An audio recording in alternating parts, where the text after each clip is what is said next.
will right away start the session today. Yeah, Jai Bhim Dara, how are you? Hi Pallavi, how are you? Great. Hope you are all doing well. So let's start the session right away. So today, as we mentioned in the last session, let's discuss about what actually broader public policy has in store for the graduate students and people who are working already, and then if they want to shift their careers or pursue further education and look for opportunities in the space of public policy in general, and more specifically in digital technology and innovation policy, right? So then let's talk about this. So how there are a lot of universities and public policy institutes are offering different courses. Some of them are part of the public policy course. You have a major electives as a digital technology and policy courses. Some of them are minor and some of them are actually specific courses, right? So they are not the programs which are like public, the masters in technology policy, masters in innovation policy. So these kind of courses, right? So there are very specific programs in a lot of universities these days, right? But there are also other courses, as I said, general public policy courses, but they have some of the major electives you can choose from the bouquet of courses like innovation policy or technology policy, digital policy, internet governance. So all these courses, right? That is from the study perspective. So if you want to pursue further education in higher education, especially at the level of masters and PhD. And apart from that, we'll also look at some of the options students have or professionals, experienced professionals have to shift their careers or to further their careers in public policy, digital policy, technology policy, and so on, right? So we have concluded the courses, the course what we have been going through, right, for almost 10 weeks now. So maybe 11 weeks, right? So one week we missed it because of, I think, New Year and so then we kind of completed it in 10 weeks, 10 courses. So congratulations for completing this course, and I hope it's kind of given you some kind of an insight or input into the what is public policy, what is innovation policy, and how different actors shape this this space, digital space, and so on, right? So let me just so let me just make the presentation or the screen bigger, so while we talk, right? So it's there's some issue, so it will happen. Yeah. So there we are. So we have kind of addressed most of the goals what we kind of intended to achieve in the last 10 sessions.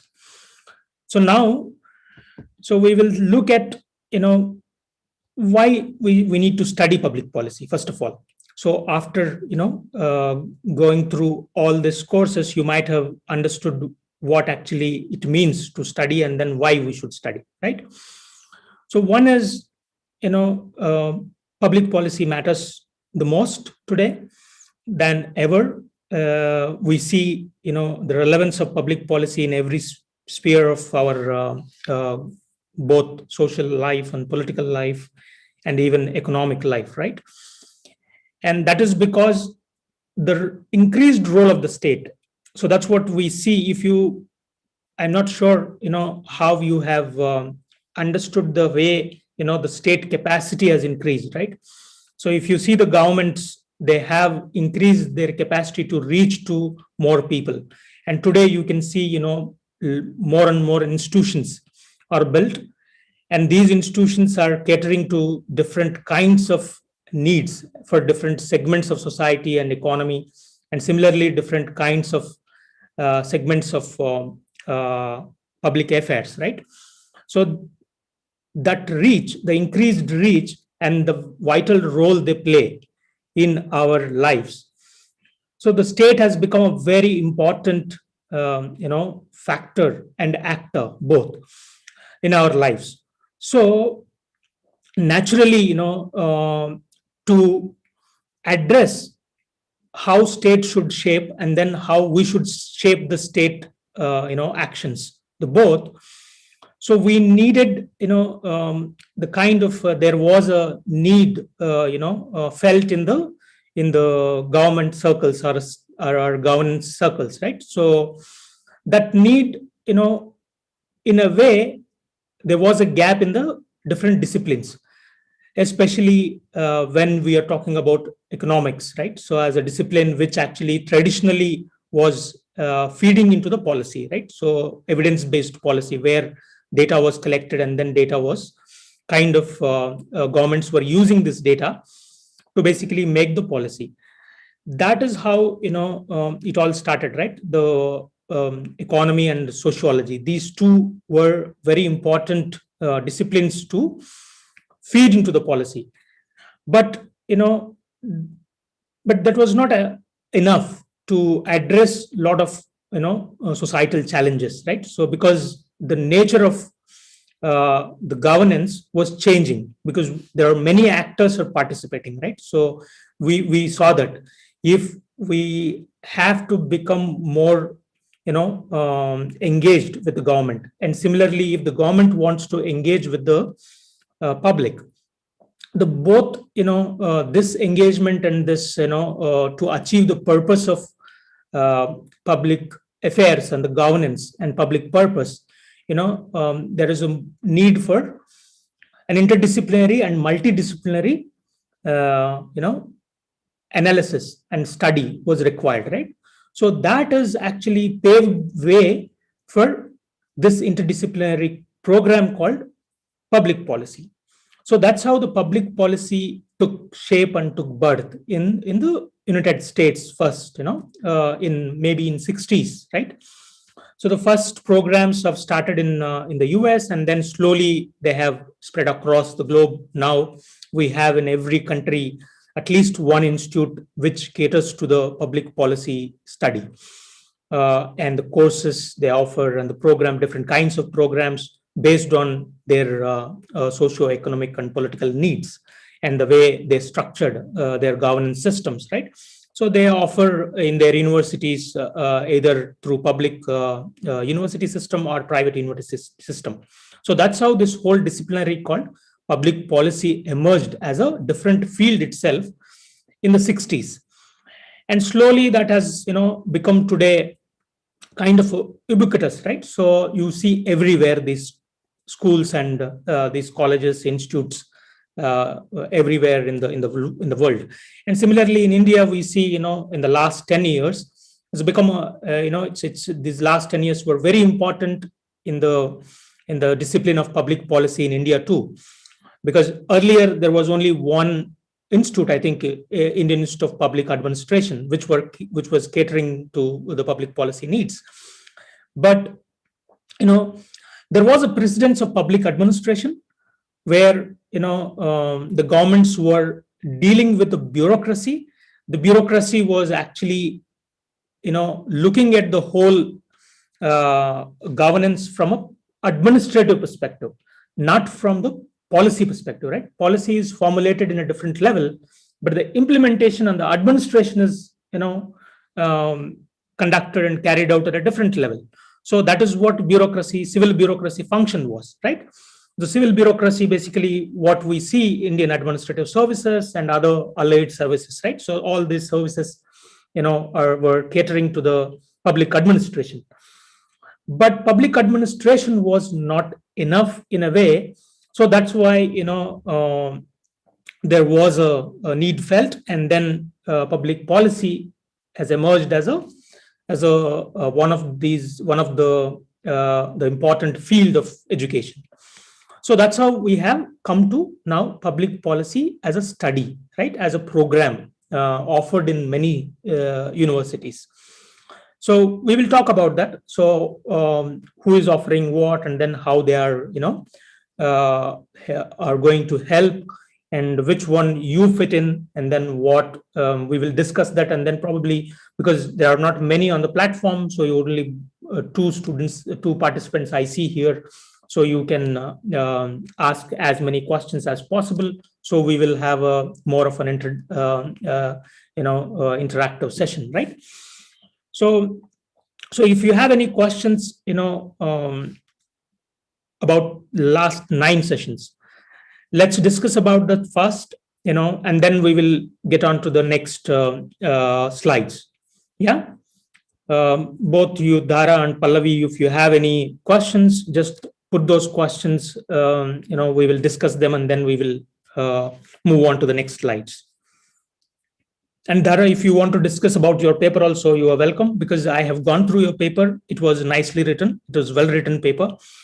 The assignment, you have done it well. But the only thing is, it has more content. You could have, expressed that with a limited content, but more, with more analysis, right? So now it looks more of a descriptive and exploratory, right? It explains things, what is there in innovation policy, but it doesn't critically engage with it. So that's why I urge you to go through the videos of research methodology. So how do you see the problem statement, right? So what is actually the problem, where the problem is, how to spot it, and then how to build your arguments based on the problem, right? So how do you address that problem? In what way, what kind of research you need to do, because this is all qualitative. This is not because you don't have data and models to do that, or you're not doing any survey. This is just a small paper. It's a brief, basically. So what I would urge you is, I would urge you to go through those videos and then understand how this kind of qualitative research based on the secondary sources, because this is already, there is enough data or information is available in the internet. So how to use that, and then make your own argument, not to bring the same content, but make that your own opinions based on what you read, right? So you go through different innovation policies, like let's say today we have a 2019 policy, I think it is. And then before that, there was a policy already. STI policy was there in 2013. So how do you compare these two? So these two regimes, how they see, one regime was a UPA regime. The other regime is, today we have a NDA regime. So how do you see these two regimes differently, approaching this policy? That is one way of doing it. The other way of doing it is, comparing it to the very similar kind of a case study. Let's say, American public innovation policy, or European Union innovation policy, or Chinese innovation policy, right? So, or even, for that matter, even a smaller countries, which are developing nations, like Indonesian, public policy, innovation policy, or for that matter, South Africa's, Brazil. So, which are like comparable, right? This is like case study. Like you compare it with either the previous one, the one which already came, and then you compare these two. It's called temporal analysis, because it's a time based, right? So the analysis you're going to do based on what was already available by the same state, governments, like two different governments in the same country. So that is one way of temporal analysis. And another is, geographical, right? So the compare two geographies, two different countries, and then look at it. The other way is to look at it from a federal perspective, right? Because India is a federal country. So is there enough federal spirit in the STI policy? So are they giving, more freedom to the states to come up with their own innovation policy, and then how do they adopt to their own conditions, right? Local conditions. So in that way, You can look at the US, because it's a federal system. The US innovation policy, how they shape their policy, right? So how the states do it, how the federal government does it, and similarly in terms of European Union, right? European Union has member states, but they are sovereign nations. But they are all, they also have at a European Union level, they have innovation policy. Similarly, they also have at a country level, they have a innovation policy. So you can compare these two, because it looks like, India's the federal structure is very similar to different languages, different systems we have. The states have different kind of approaches to their own needs. So how do you compare? So this kind of comparison you can do. That is one, the two ways to do it. And similarly, diversity and inclusion. So how the US tackles it, because US has a a multiracial country, right? It's the way they tackle the policy issues from a racial perspective. So how they include policies that will address the racial divide, right? So how do they bring them together? How inclusive they make? So similarly, how inclusive India is, right? So you can compare these two, where India lags or where US lags, where India is better, whether India is better in dealing with gender inclusivity, and you want to compare caste with race. So similar kind of analysis, right? So these kind of things you could have done it better, right? So these are the lenses you need to bring it to when you do analysis, right? So analysis cannot be just bringing the content to what it is already there. So you have to bring this into a more comprehensive analysis, but with a more targeted and nuanced way. That's how you can do it in a better way, right? Yeah. So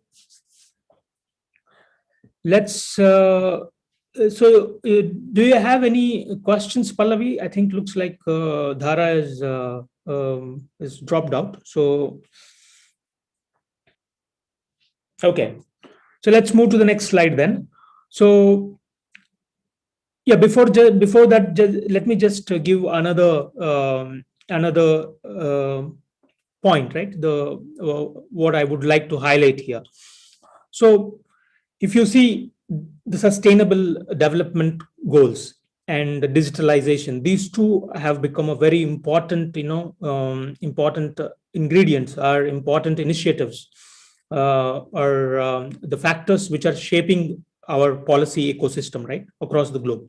So that is also one of the reasons why interdisciplinary approach is required, because they don't deal with one area, right? Digitalization spreads across the sectors, across the segments, across social segments.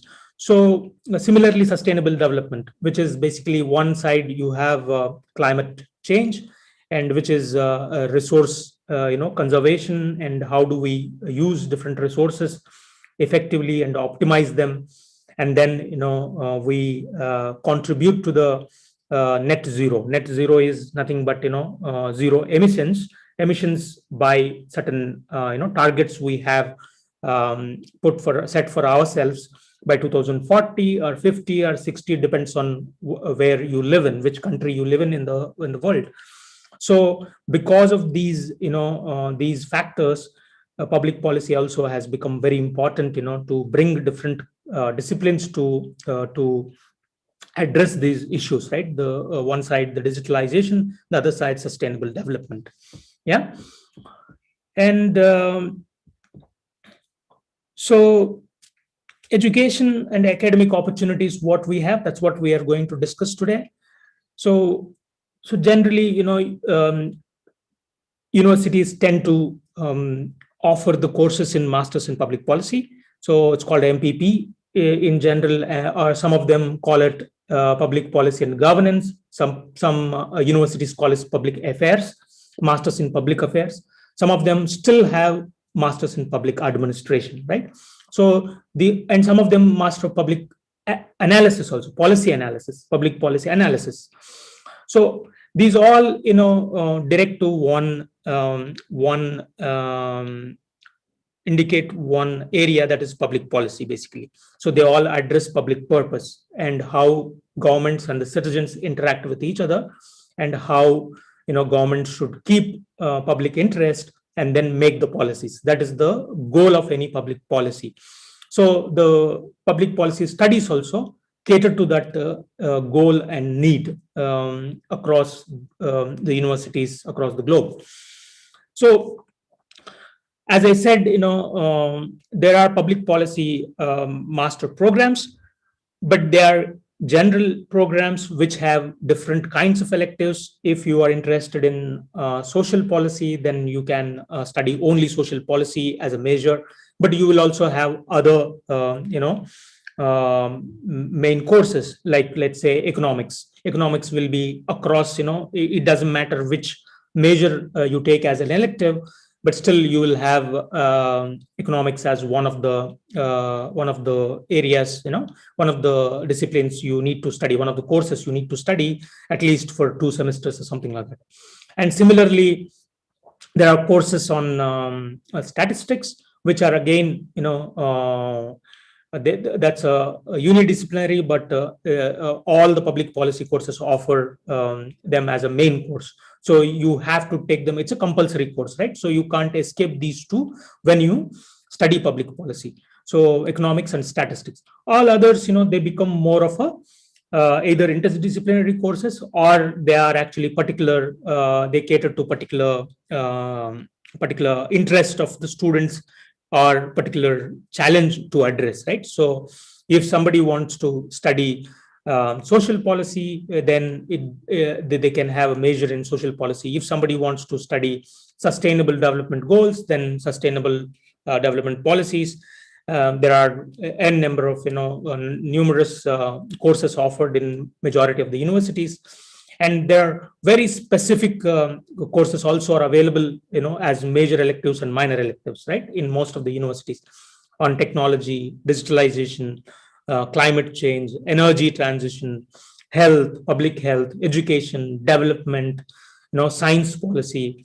So it's like, you name any of the segment, you have, all electives you can choose from the bouquet of electives offered in the public policy schools, right? So some of them I have listed here, but there are exhaustive, lists when you go into the there is the websites, and then you will find all of them listed down there, right? So some of them are very popular among the students because they are career oriented. So this is one thing, right? So at the end of the day, students want to make career, right? So just they don't want to only study and then, for knowledge and to seek, one is to seek knowledge, and second is they want to contribute to the society. So that is second, most of the students and most of the professionals want to contribute their bit to the society and to the where they live in, right, where they live in, or where they want to make the difference or make the change, right? So that is why people pursue these courses. It's not just only career, but it is also about your interest. One, you seek knowledge, so you study public policy because you are very curious about the whole, the government and the adjacent areas of the government, how government functions and government interacts, and how citizens interact. So that's why you study. One, that is curiosity. But second is, you also do because you want to make change, visible change or qualitative change you want to bring. So that's why you study these courses, right? So, and for master students, there are also PhD programs in public policy, but they are, even more at a micro level, right? So it is more specialized, topic you choose from one of these areas, the broader areas, like let's say energy transition. Then you can bring, innovation in energy transition, how innovation policy is helping or not helping energy transition in different countries' public policy initiatives, right? So you may want to look at it in different case studies by taking up one topic for your PhD. So similarly, health, like how COVID has affected, your innovation policy. So innovation policy is, how your innovation policy is able to tackle COVID-19, and is it strengthening the public health infrastructure, and is it strengthening, is it bringing positive patient outcomes, so your innovation policy, how do you make changes to that because of this, the unprecedented crisis we are in. So this is, we never imagined, right, this kind of crisis we will be getting into. So to manage that, to understand that, you can do a PhD, right? So like these kind of, societal challenges, you can pinpoint on one topic, and then you can pursue your PhD after, once you do your master's, right? So that is also possible. It doesn't matter, you study public policy in masters or not, but still you can do, policy studies in PhD. If you have done enough, work in the related field, like let's say in digitalization, right? So in if you're an engineer, you have understood artificial intelligence from a very different perspectives, and you are a AI engineer. You have done masters in AI, and how AI interacts with humans, and what kind of ethical challenges you have once you bring AI into the social field or apply into the market. So then you can actually pursue policy studies in the AI itself, right? So you don't have to be a public policy graduate for that, right? So you don't have to have masters in public policy.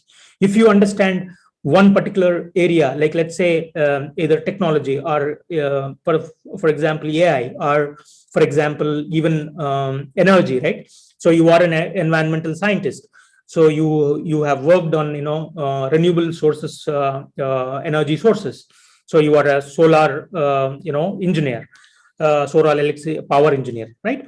So now you want to understand much deeper, and then you want to contribute to the theoretical contribution and analytical contribution. You want to make an academic contribution by doing an in-depth research, right, on how policies are shaping this whole solar energy systems, right? So that is possible without having the policy studies. Also you can do at a PhD level. You can, if you have sufficient knowledge and sufficient expertise and skills, if you have acquired in the at a master's level, you can still apply for PhD, and then you can you can pursue PhD level studies in policy. So that's that's how it is. Similarly, in masters also is the same. You don't have to study all those courses which are taught in public policy in your bachelor's. You can be engineer, you can be a science graduate, bachelor's you have, or you are a commerce bachelor's holder, or you are a mathematician. So it doesn't matter where you come from. It doesn't matter which discipline you have studied in bachelor's. So that is the wonderful thing about public policy. So you can be from any of the discipline, but still you can you can pursue public policy. Similarly, you don't have to be a public policy expert or public policy student to pursue PhD level public policy research, but you need to have that expertise, that interest, curiosity, and at a PhD level you should have had some kind of publications, some theoretical understanding, right? So how theories are shaping in the last few decades, or historically how the field has been emerging. So those kind of both theoretical expertise and academic interest you need to have to pursue PhD. So that's how you need to prepare yourself for these kind of studies, right, at both masters and the PhD level. So do you have any questions at this point? Then we will move to next slides. Both of you. So if you have any questions, then we will take the questions how if you have any doubts. I think Dara, if I'm not wrong, you asked one question, right, about TIS. There is a regulatory governance course. So is it good? That's what your question was, right? So if I remember, is it correct, or is that's a different course?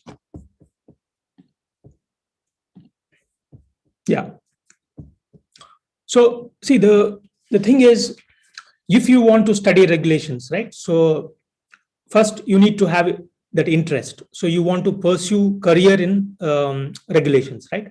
So whether you want to be a part of a government organization, which is a regulatory body like RBI, or Competition Council of India, CCI, or let's say tomorrow there will be a data protection agency, right? So because the bill is already tabled in the parliament, so data protection bill is already tabled in the parliament in India.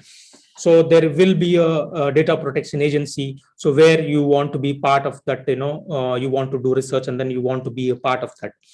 So then it makes sense to study regulatory affairs and regulatory governance, right?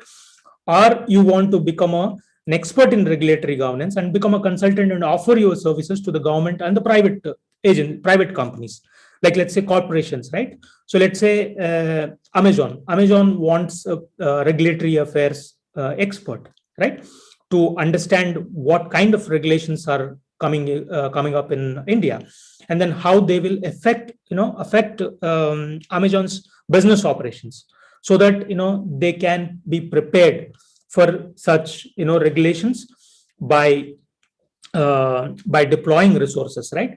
By understanding those regulations better, they can change their business operations, their frameworks, so that they comply with the regulations, and they can build the teams to collect the data, and then the data they have to give it to the regulatory body, right? They have to comply with all the regulatory requirements. So this actually this is one of the major requirement in companies today, right? So I don't see any company which doesn't need a regulatory affairs expert in their business operations. So it doesn't matter whether they are a new age company, or they are even companies like technology companies like IBM, which is not a new age company. Though they are technology company, they are 100-year-old, but still they need a regulatory expert, regulatory affairs expert, who understands technology policy, how it is shaping up, what kind of technology regulations are coming up, how they will shape their businesses. Let's say cloud, right? So the cloud is a technology where it has a potential to shape or to affect to affect the data protection, data privacy, and similarly data flows, right? So one geography to another geography. So to understand all this, how government what government wants from these companies, right? So that you can tell them, and then you can also work with the government from the company, and then see that how these two stakeholders can work together, and then make the regulation kind of favorable to the private enterprise. That is one way to look at the regulatory affairs business, right? So, and other way is you become part of think tank, right? A think tank which actually produces a lot of research on regulations, and then they advocate for sometimes there are think tanks which advocate for stronger regulations. Sometimes some think tanks advocate for a light regulatory regime. So which one you want to take up? What is your interest, right? Based on your economic ideology and where you want to see yourself. Based on that, you can choose those kind of think tanks, and then you can work as a researcher in those think tanks, like fellow, right? Associate fellow, associate, or fellow, senior fellow. So all these kind of designations are available in think tanks. So I will talk about that in the later slides about these advocacy research and advocacy think tanks, right? So this is one area you can focus on. So that if that is what your goal is, then it's a very good course to study, right? So it will give you a good understanding of regulations, but I'm not sure whether it is tackling only digital regulations or general regulations, right? So if it is, sorry, so there is another question.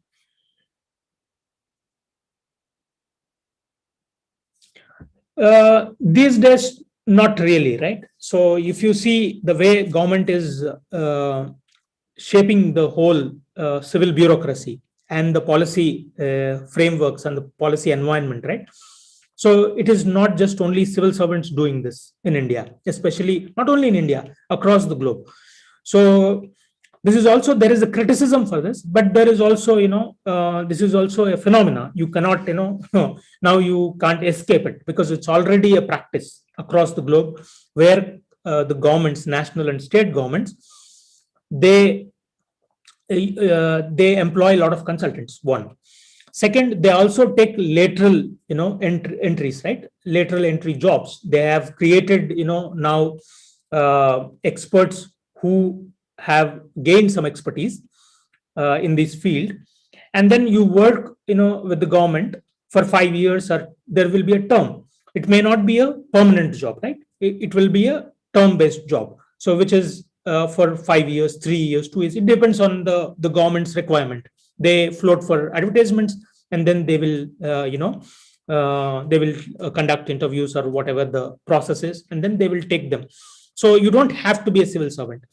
And the other, one is lateral entry. Second is consultant, right? So as a consultant also, you can work with the government.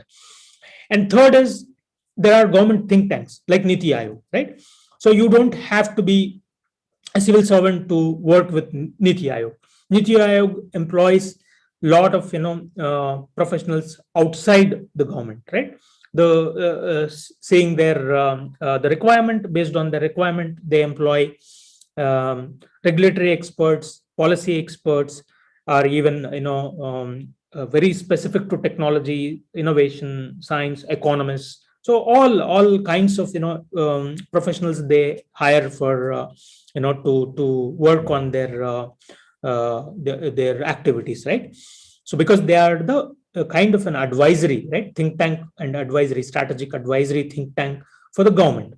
So they work with government very closely, and but they are not part of the government as a civil service employee or civil servant, right? So that's how it is. You can work with government, but you don't have to be a civil servant, or you don't have to go through the same UPSC route. So same with many countries these days. The most of the countries, they work with outside consultants, outside researchers, outside experts, professionals, to bring their knowledge and skills to the government, right? So they want some innovative thinking from outside. So that's the idea.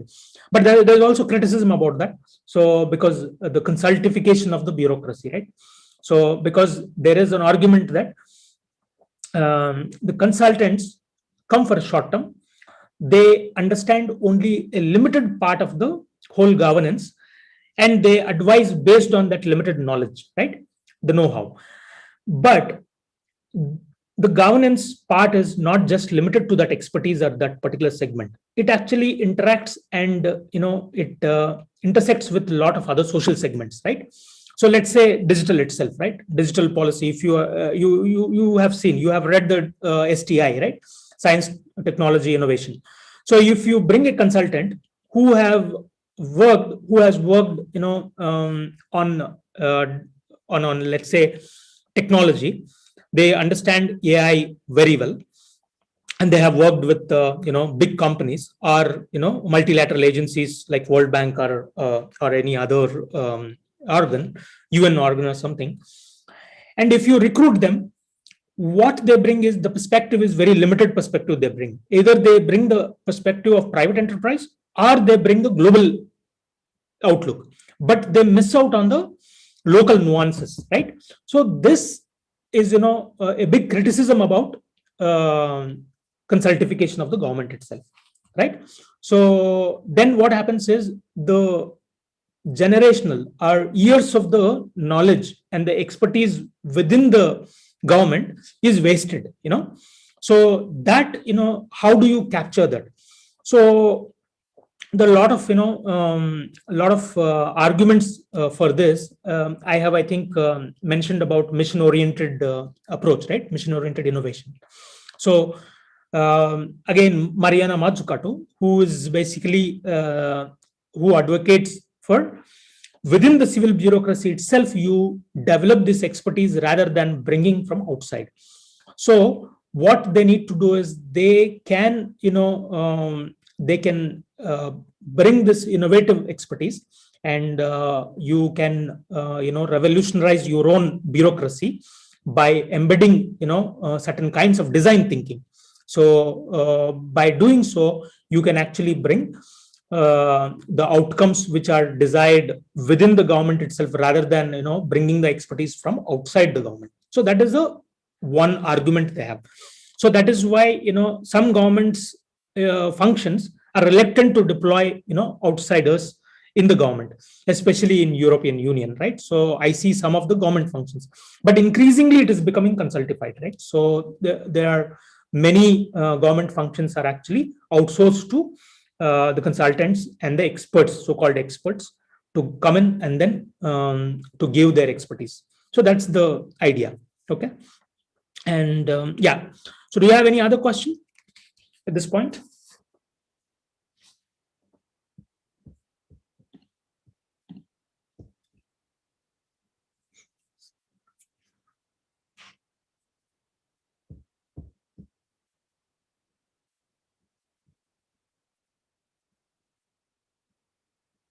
Great. So, okay, then let's go into the next slide. So this is a little, content heavy slide. So I didn't want this to be like this, but the thing is, I wanted to give you a picture, how an illustrative picture. So what kind of, universities are there who actually offer, and some of the best universities in the across the globe, right? So, and what they require if you want to pursue public policy at a master's level, right? So that's I just kind of put in this layout, but this is like more dense. Sorry for that, but yeah. So these are the top schools. So some of them, but most of them are actually are in US, because as I said, US is the birthplace for public policy. So they are the ones who started public policy courses in 60s, and then slowly, they ramped up, and every university today has public policy school, right? So these are the universities which have public policy, but at the same time, they also have technology, as one of the major focus areas, right? Technology, digital, and innovation. These are the three which are our topic, right? So our theme for this whole 10-week course. So they have this focus, right? These universities. So of course, Harvard Kennedy, which is obviously part of the Harvard University. So it is considered to be the best for public policy. So so if you want to pursue public policy in Harvard, then you need to have a first high grades. Let's say in your class you should be always in the top 10%. So you should top the class, at least in the 10% of the class you should be there. And apart from that, you also need to demonstrate certain kinds of social or public affairs, not only interest, but you need to demonstrate certain kinds of experience, right? So you have demonstrated or contributed to the society actively. You engaged with public affairs, right? So something like you have engaged with certain organizations which are working on education, health, or or any other policy like climate change, or even waste management, right? So or something like sanitation, or or even something like social policy, right? Or what else? You have even technology. So if you have engaged with the let's say you taught kids Excel, right? So you made them learn Excel, PowerPoint very well, and then you have got a certification for that from certain institute or somewhere, certain NGO. These all count for it, right? So you have to demonstrate you have worked for a social cause, right? Which actually can be tackled with the public policy, but there are certain gaps, so you pitched in. Or you worked with the government agency itself as a as an intern, or as a in a project as a volunteer, right? So volunteer also, acting as a volunteer also is a very important factor, for gaining admission in one of these the top universities, right? So if you want to get into Harvard Kennedy School, then you need to demonstrate these attributes. One is your grades should be good. So if your grades are not good, in for example, if your grades are not really great, you are not in the top 10, but you are in top 30 or 40%, then you need to compensate that with others, right? Like extracurricular activities. Like, let's say you are a great community organizer, right?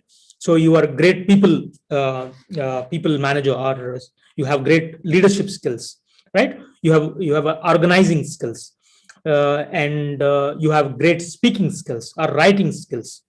So these skills also count, you know, in lieu of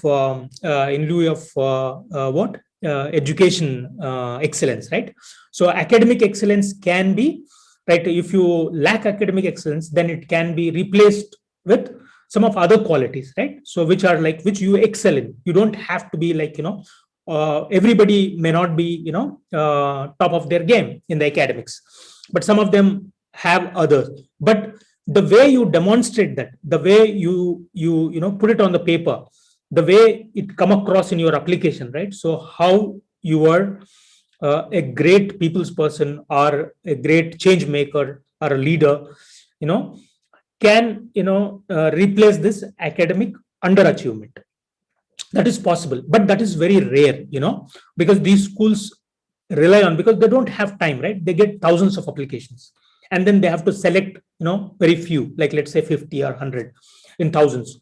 So they cannot go through each and every application. So what they do is they filter out these applications based on the scores, right? This is easier, right?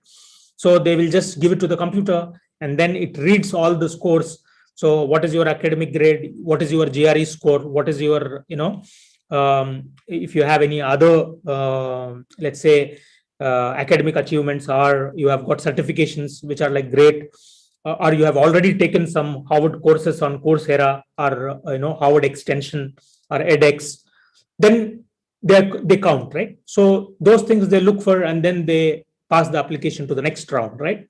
Then it will go into the reading of your application, the real application, like statement of purpose, right? So why you want to study public policy, why Harvard, why only Harvard, or why only Cornell, why only Princeton, and and why only certain school. But similarly, why only public policy, why not others? So these things you justify. So it's like your personal statement, right? It's not just only a professional statement, it is also your personal statement.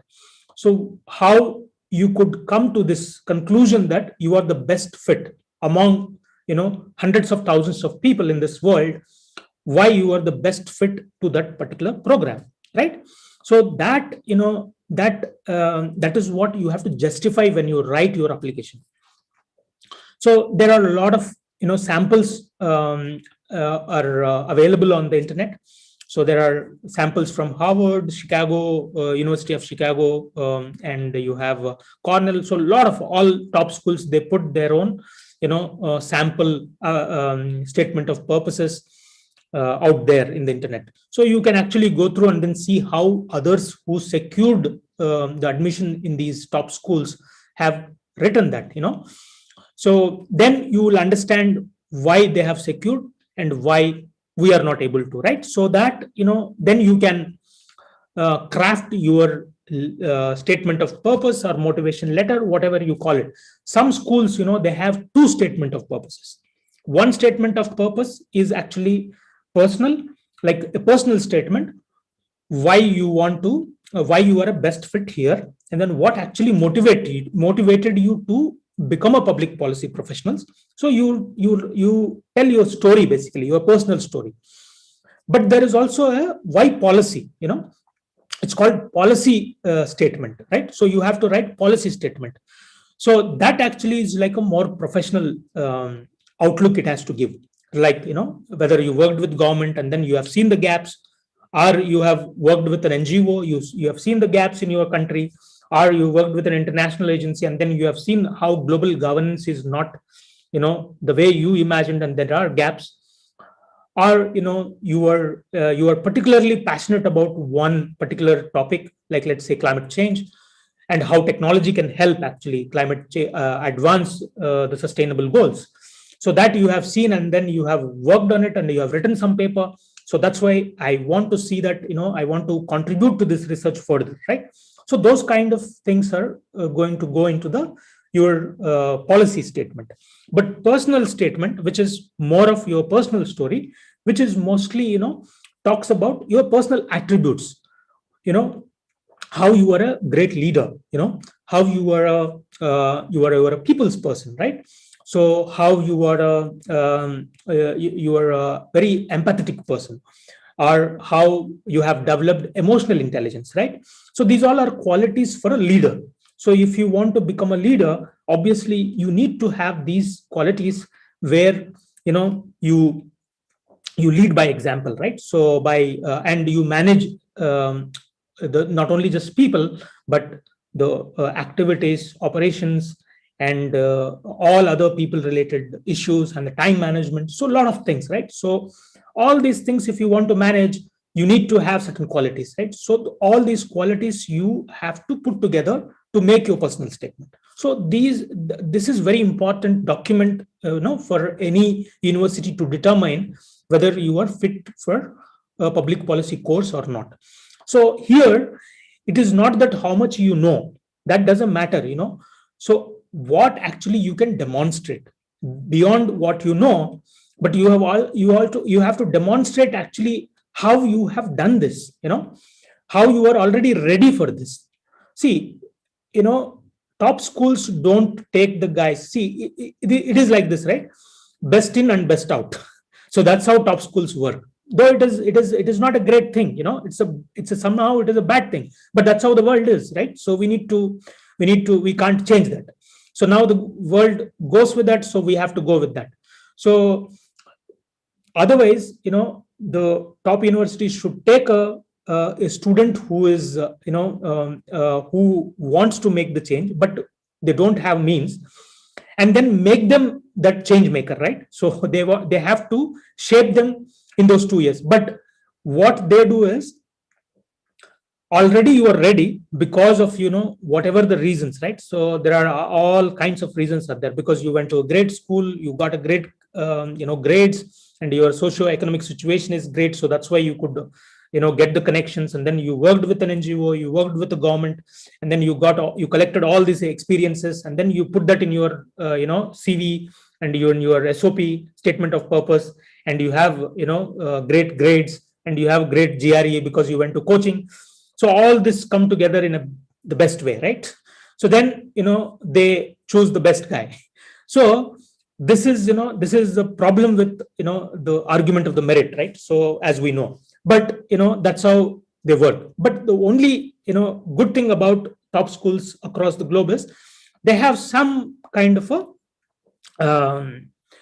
diversity, inclusion factors, right? So which influence their admission decisions.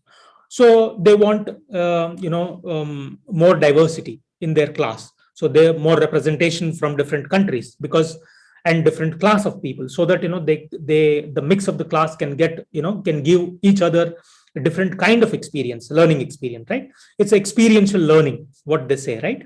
So that's why they also look for candidates who are from different kinds of backgrounds. So that is where, you in your personal statement that should come out, right? So how you could not achieve certain things because of your socio-economic and political conditions, right? So where you live in, the world order, or where social order you live in.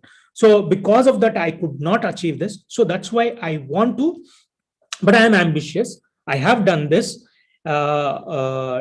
despite of all this, hardships and the limitations and the challenges. I have achieved what I have achieved. So that's why I am ready to take on, this mantle, this big jump I want to make. So I want to go into the public policy. So that, that can turn the decision in favor of you. That can turn it. There's no guarantee it will, but it can, right? So that's how you craft your application, right? And you constantly, the biggest challenges for anybody. So you have to constantly see, learn how these things work first, and second is how you put them into practice, right? So you have to practice it. So like speaking abilities, right? How you communicate with others, right? So how you demonstrate your empathy, how you demonstrate your leadership skills, how you take initiatives, right? So all these things you not only write on a paper, but you also demonstrate, you practice them. Then automatically it comes to you, right? When you write it. So without doing, writing is not easy, right? So it's very difficult, when you put words without doing it. But when you do it, then it is easier. So to do that, you need to build those connections. So we will talk about that, how you build those connections, right? So the one way of building connection is, now it has become more easier. So you try to reach out or connect with the people on social media, and you follow them who are in your area, who are working in your area already. They are professionals, they are experts, they are, they are academics who have been working in this area for almost 10-20 years or something like that. You follow them, and you also try to understand what they are doing and how they are doing it, how they craft their messages, how they write, what kind of issues they they take up when they write. So which issues have more traction in social media, right? So those things you need to pick up, those social cues basically, right? So you have to be little smart in picking up those things. And then, you need to read about those things even more in depth, because social media doesn't give depth analysis, right? So it only gives you what actually it is, right? So what kind of topics they're talking about. But if you want more and more, then you have to go into the real material, which is like books, articles, journals, and the reports, so then you read them, and then you make your own assessment, your own analysis, and then write about, write blogs, or write, become a content creator, and then write on social media like LinkedIn. LinkedIn gives that space, right? So you can write. The more you express yourself, it itself becomes, you become clear in your own mind actually what you are trying to say. And similarly, people also recognize you, right? So your interest, your passion, your skills, people recognize you. So by that, you develop your profile and your connections, and then you approach people that, you have written about these things, and then this is what my interest is. So I want to do an internship, right? So with such a that organization which you are interested in, right? So you reach out to them and then show them what you have done all this while, how you have read, what you have done, what you have written. So then, it will become easier for them also to believe your skills, and then to build that trust, and then give you that internship or project or volunteership so you want to do. So then, you build that profile. You have worked with certain organization for 2-3 internships you have done, and then you have done, maybe you have done one master's, or take up some courses, free courses on Coursera, or some courses which are available on internet. And then, you craft your application. That's how, this works, right? So all the top schools, so these all are English speaking countries. So the requirement is, of course, all the English taught courses. Some of them requires very high TOEFL or IELTS course. IELTS is easier than TOEFL, in general. So you need to have 7 to 7.5 scoring if you want to go into the US top universities, and in the UK also is the same. But some of them actually accept even 7 and 6.5 in all sections, like reading, speaking, writing, and hearing, right? Listening. So there are 4 sections in IELTS. So these 4 sections, you have to be fluent in all these 4 segments of the language: listening, reading, writing, and speaking, right? So these 4 segments are important in IELTS. So when you do this is not a very big challenge or difficult once you go through this training. This training is available in YouTube. There are number of YouTube channels which actually trains. The hours of training is available there, so you can go through them, and then you can try and test later, once you are ready for the jump, right? So the big jump when you're writing your application, so you can have your score. So that's how you do it. And so these all are some of the universities, and this is what the requirements. The test requirements are generally GRE and IELTS. For US universities. For UK, you don't need GRE in general. Some of the universities may require, like Oxford, I think, Blavatnik School of Public Policy, they may require GRE, but others they don't require. But for 2021 and 22, they have actually wiped off, GRE because of the COVID-19 situation, right? So the students cannot take the test, so they have wiped it off. So you don't have to have GRE, but you need to have, other things like, let's say, like grades and SOP, statement of purpose, CV. And another important thing is recommendations, right? So that's a very important thing. So how do you collect these recommendation letters, right? So it's not only for foreign universities. In Indian universities these days, they ask for recommendation letters, right? Some of the institutes, not every institute, but some of the institutes, they ask for the recommendation letters, right? So one way is, as I said, you work with these people whom you interact, or if you follow them on social media. Or second is, you do your studies, bachelor studies, you would have done already with some university or college. So where you would have had a teacher, a professor who has, whom you have worked with in a more close way, or engaged with closely. So they can give you a recommendation if you have a good relationship, and if you have treated them as a mentor, and you have a kind of mentor-mentee relationship, then they would give you a great recommendation, right? So they will tell, because at least if somebody has to give a recommendation, they need to have at least an engagement of 1 year, 2 years, right? So then it is believable that they know you well, right? You have taken certain courses with them, and then you have you have gone for advice time and again to them, and then they would assess your skills better, and level of your knowledge, and then whether you fit for this course or not. So they will assess, and then they will give you a best recommendation possible, right? So how it works is, first you have to give your your references, names of the referees who are going to recommend you, and your what is your relationship with them. Either they are professors, or they are supervisors at work, or or they are mentors outside your your school or your workplace. If they are mentor, then what kind of things you have done with them. So all these things you need to write there, and then how many years they have been knowing you, and their contact details and their designation, right, where they work and all that. So that is what they ask you in a format.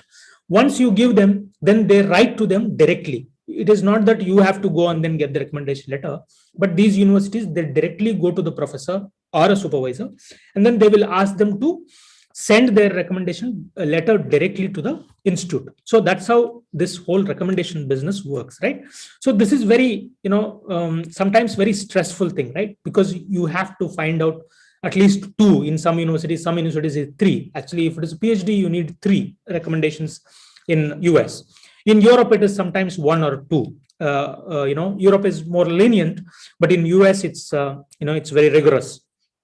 So that means actually you need to have at least three people who have some level of experience, expertise, and who are in a position to mentor you, or in a position of who taught you, or in a position where they have supervised you at work, right?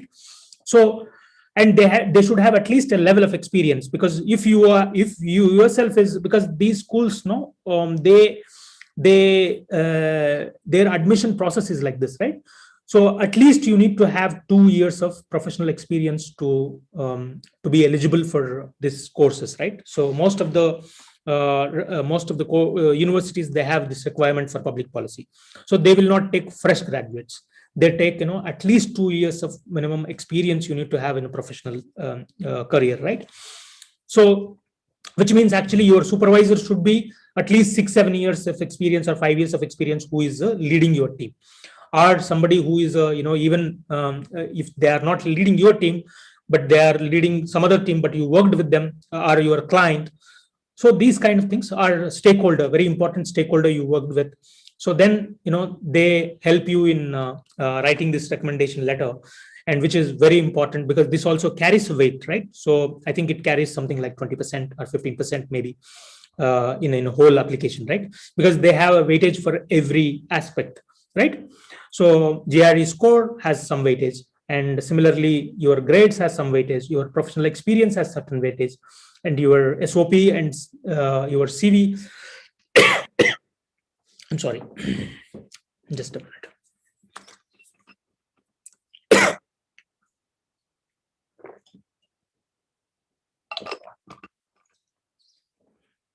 Sorry. So all this weightage, they cumulatively they put together, and then they decide on who they should give the admission, right? They make the decisions, admission decisions.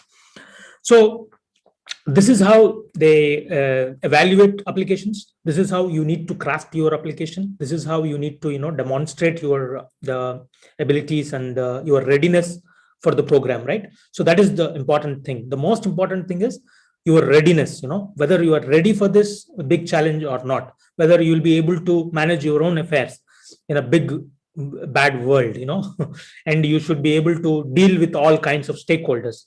So you need to have confidence, you need to have skills. Those all are demonstrable, like leadership skills, and you should nurture them. See, this fallacy is like this, right? So most of the times we hear leaders are born. No, it is not, right? So it's you consciously develop those skills, you consciously learn, you consciously build those skills over the years, right? By observing, by doing things, right? By not just only reading and seeing, but doing also. By doing things you learn, right? By interacting with people, and by working with them, and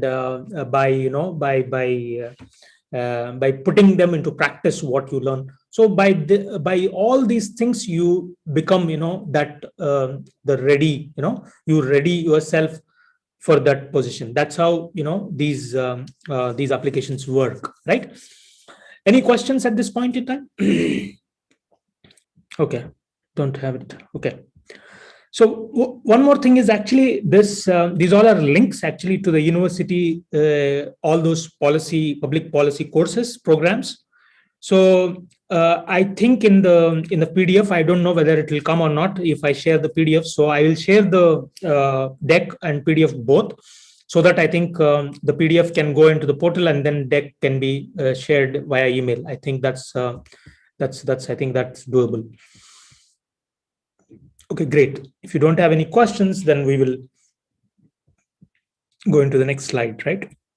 So this is the same slide. What again, it talks about similar courses across globe. So these all are limited number I have given. This is not exhaustive list, right? So if you want, I can prepare very specific to innovation, technology, policy, one Excel sheet, and then I can give. But that's very time-taking process. I think you guys have to put that effort so that you will also know, right? So which schools are there where, and then how they recruit students, what is the admission process. So if you do that, then you will be even more, you will get a better idea, and then you will you will have a better understanding also, right? So you can prepare yourself in a better way. But you can always reach out to me if you have any doubts.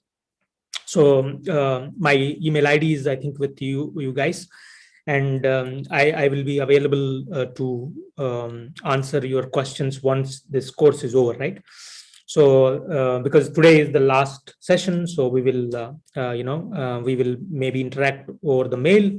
If you are if we are not meeting again, in other course, if I am taking here, or if I am discussing another topic, then we will meet again, maybe, if you are interested. Otherwise, we will interact on the mail.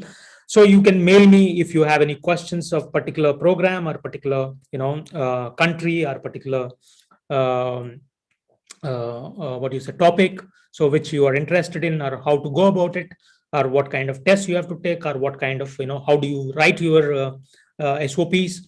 So all these things I can whatever I understand, and with my own experience, I can give you the best possible input, right?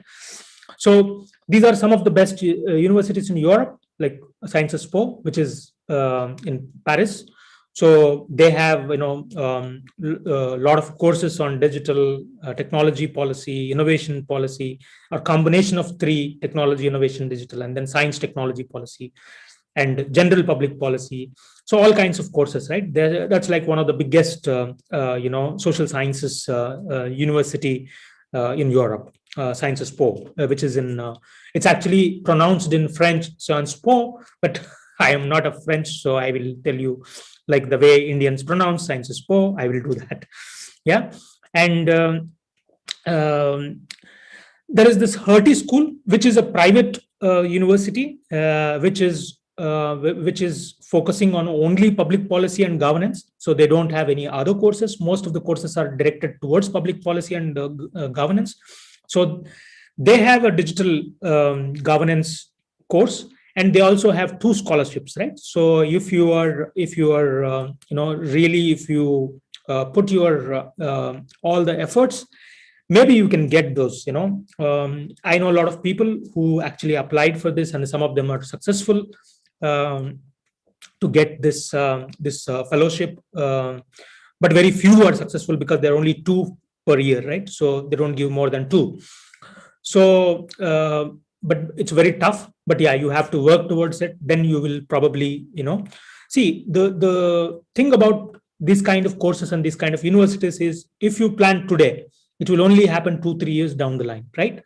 So unless you have already planned, and then you have a good idea what to do, because if you are a professional, then you would have already thought about it for few years.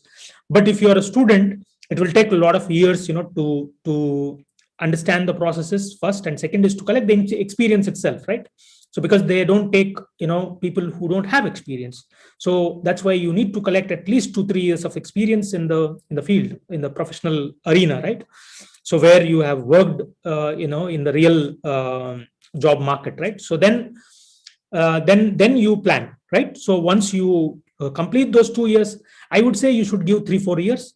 Within these 3-4 years, you should actually keep looking at the options, and you should also prepare yourself, and you should also know actually what you want, because that's very important. Because a lot of applications fail because people don't know what they want.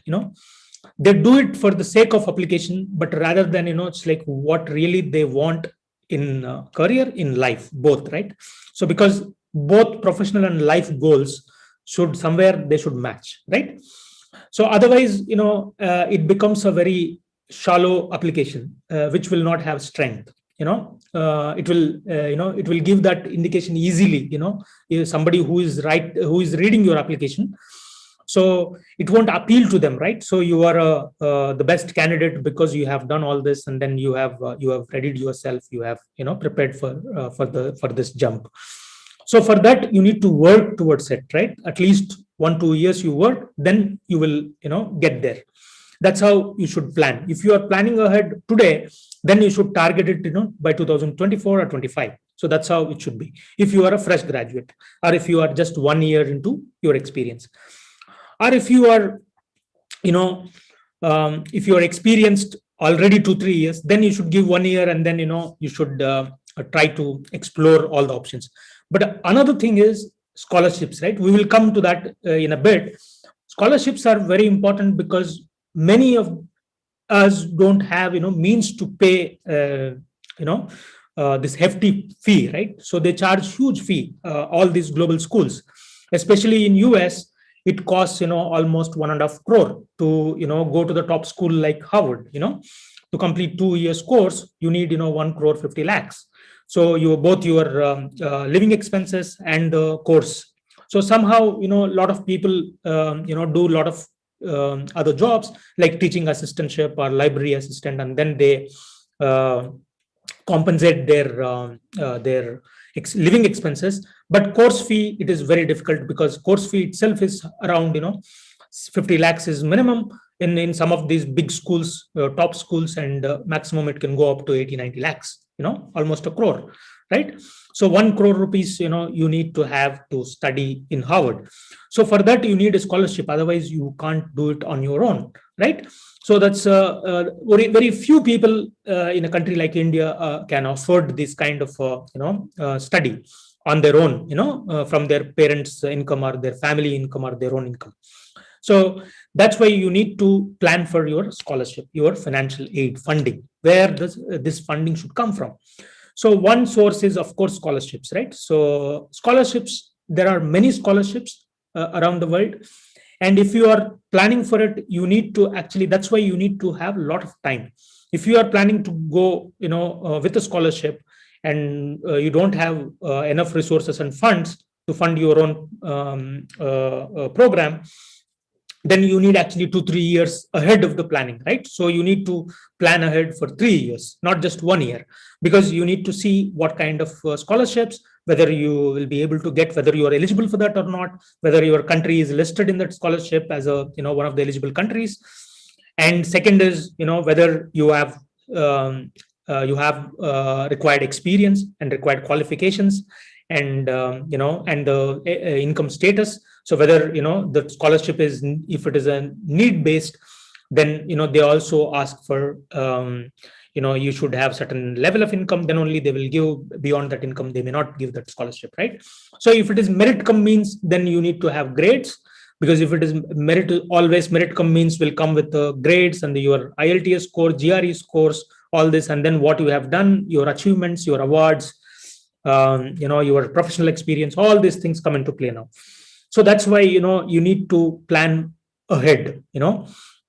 Sometimes people plan actually 5 years ahead when they are in the undergraduation. Like, let's say they are doing their bachelor's, they start thinking about their public policy courses, masters in Harvard or something. Then they have to plan for almost 5 years where to work, and whether to, because Indian bachelors generally are 3 years. So 3-year bachelor's is you don't satisfy the eligibility requirement for Harvard, because you need 4 years degree.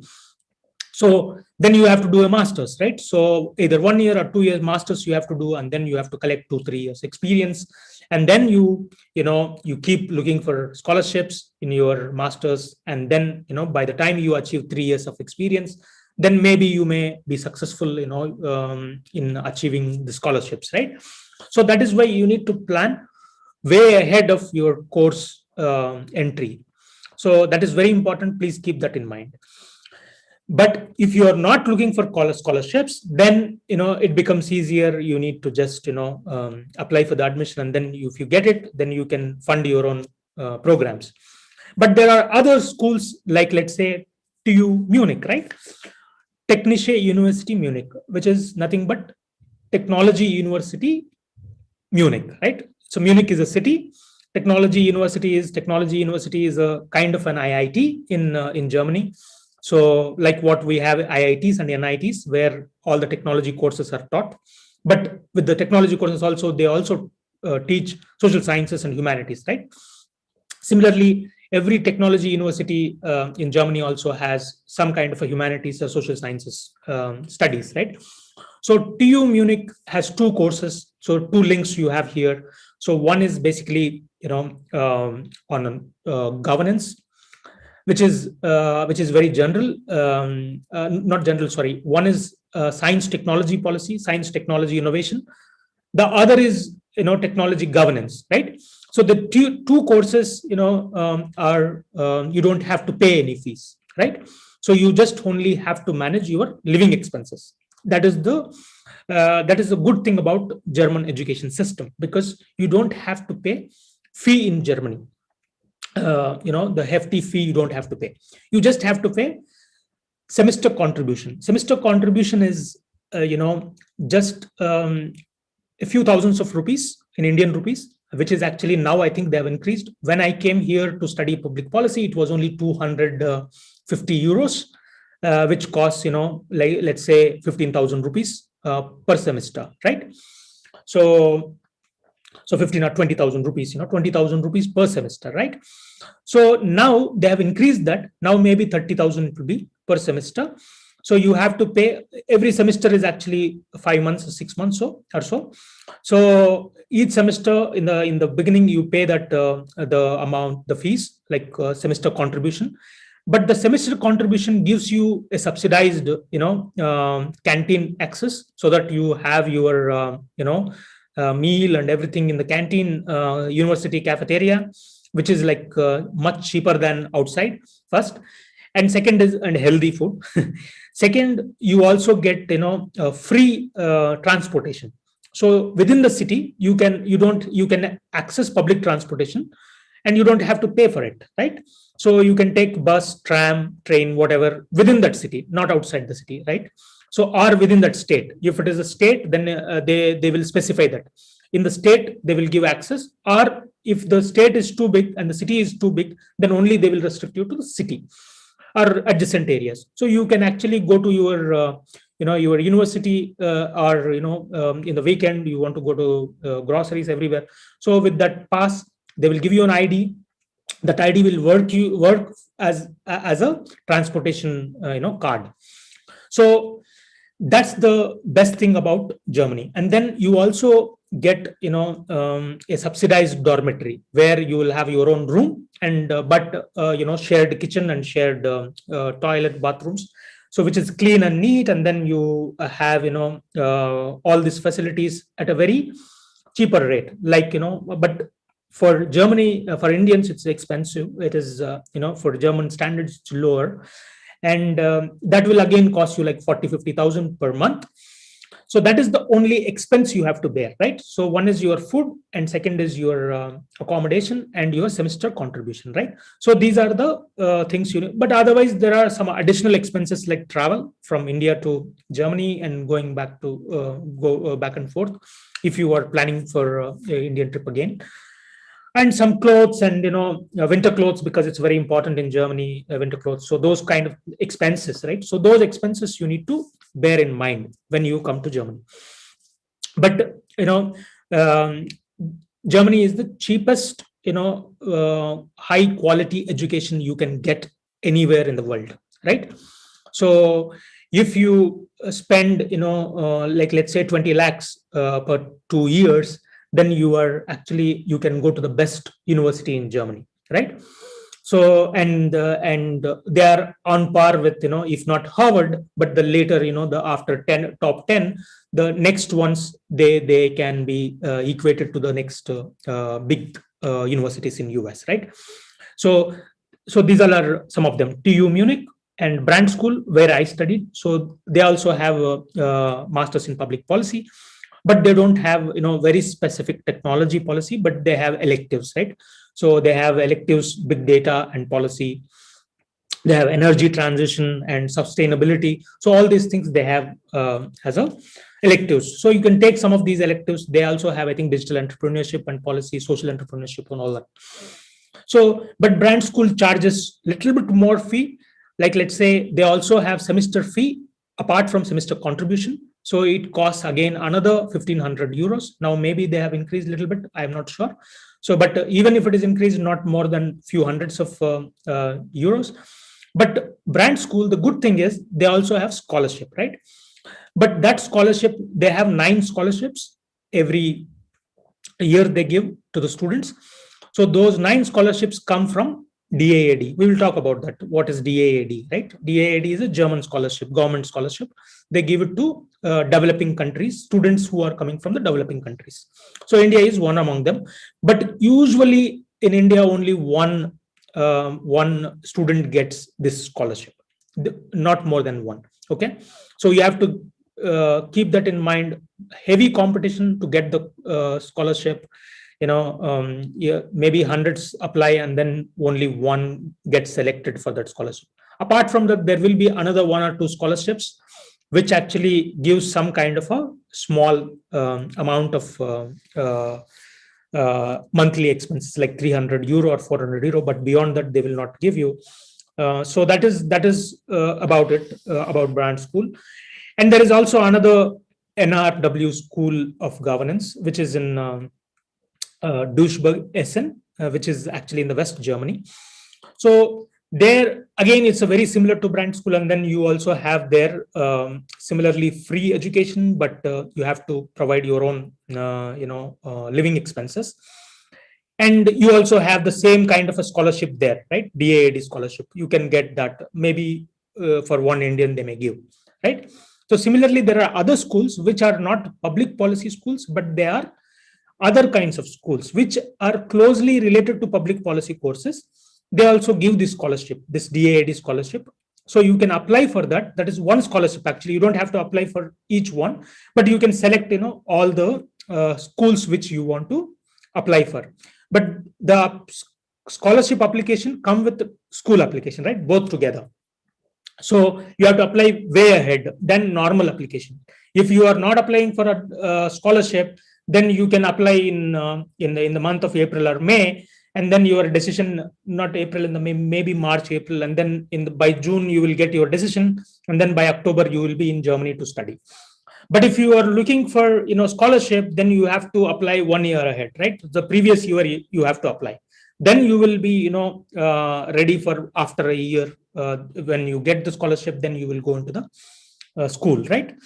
And then there is the CEU, Central European University. They have 2 campuses. One is in Hungary, Budapest, and another is in Vienna, right? So they also have public policy, but I'm not sure about their scholarships and all that, but you have to go into that particular website and check it. Similarly, University of Amsterdam, which is again has public policy, which is a very popular one in Europe. Similarly, Taltech is technology policy. They are very popular for technology governance and policy. So it's in Tallinn. Tallinn is basically a capital city of Estonia. So it is this is one of the considered to be one of the best technology policy schools, right? And there are exhaustive list is there, but you can figure out that, go into different websites, universities, and then check for scholarships, and then check for, there is also Erasmus scholarship, right? There is Nuffic scholarship. These all are Netherlands provide, in some of the universities. So you can go and check into government scholarships of particular country, and international scholarships are there. Some of them are international scholarships, like World Bank provides a scholarship to go outside and study. So we'll talk about that. I have links, and then you can actually access them later. So, and now let's come to India. And then India, there are a lot of institutes now started, offering public policy courses. IIT Bombay is one of them. IIT Delhi, IIM Bangalore, ISPP, which is a new one, Indian School of Public Policy, which is in Delhi. Again, ISB, which is Indian School of Business, but they also have public policy, but they require 5 years.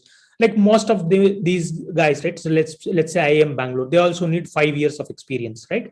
Minimum, you need to have 5 years of experience if you are not a civil bureaucrat, right? So if you are a civil services bureaucrat, then you don't need that much experience, and then government sponsors everything. But otherwise, you have to sponsor on your own, and the fees are quite high in IIM Bangalore and ISB. I would recommend, if somebody is studying in IIM Bangalore, Rather they should study, with some kind of scholarship you apply and then go to. If your academic grades are good, if you are confident you will get a scholarship, you should apply for them and then go outside India and then study. Maybe, to UK. If you are not confident, to come to Germany, because Germany is a little tough. Once you graduate, if you don't have scholarship, then to pay your, what you have, the return, right? You have invested in your education so much money. Even though it is free, you have to invest at least 20 lakhs. But that 20 lakhs, if you want to return in, if you want to get that return out of your education, then it's a little difficult in Germany.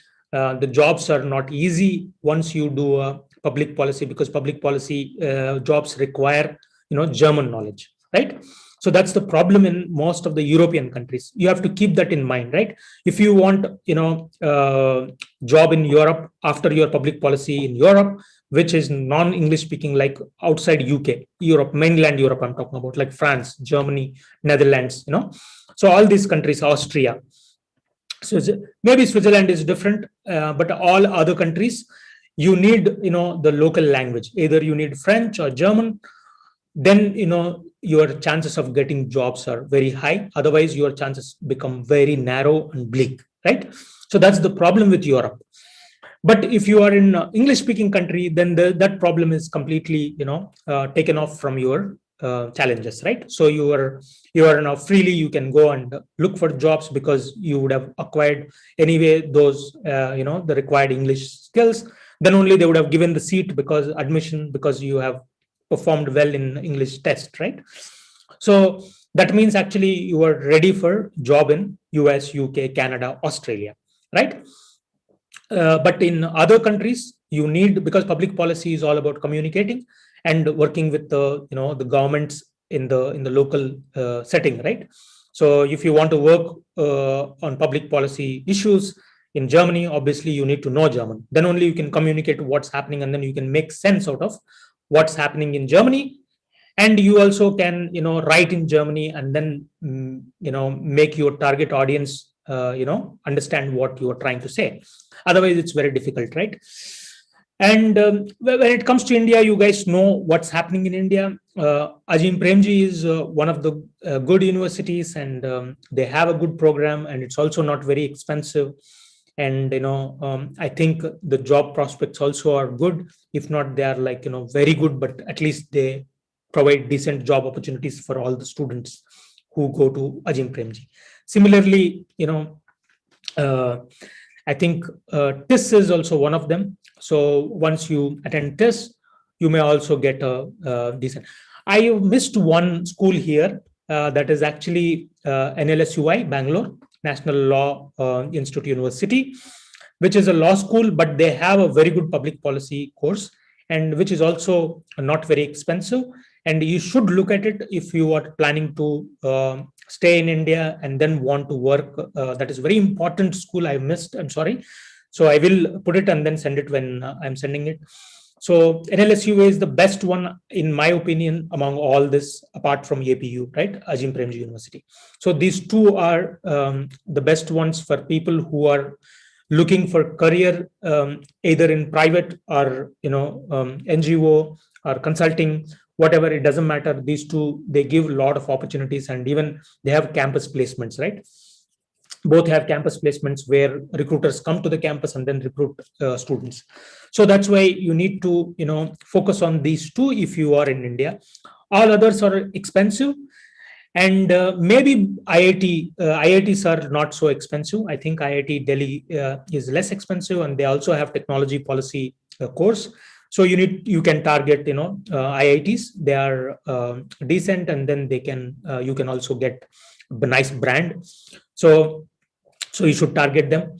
So in my opinion, you should target these if you are serious about public policy, and they all have technology focus electives. So you can take technology, regulatory governance, and digital innovation policy. All these things is possible. So you should, I think, focus on APU, Ajim Premji University, NLSUI, IIT Bombay, IIT Delhi, and to an extent TIS, right? So I'm not sure about this, track record of job opportunities. but they also, I think, there are a lot of alumni work across India. So I know people who are working in IT for Change, which is actually a TIS alumni started that.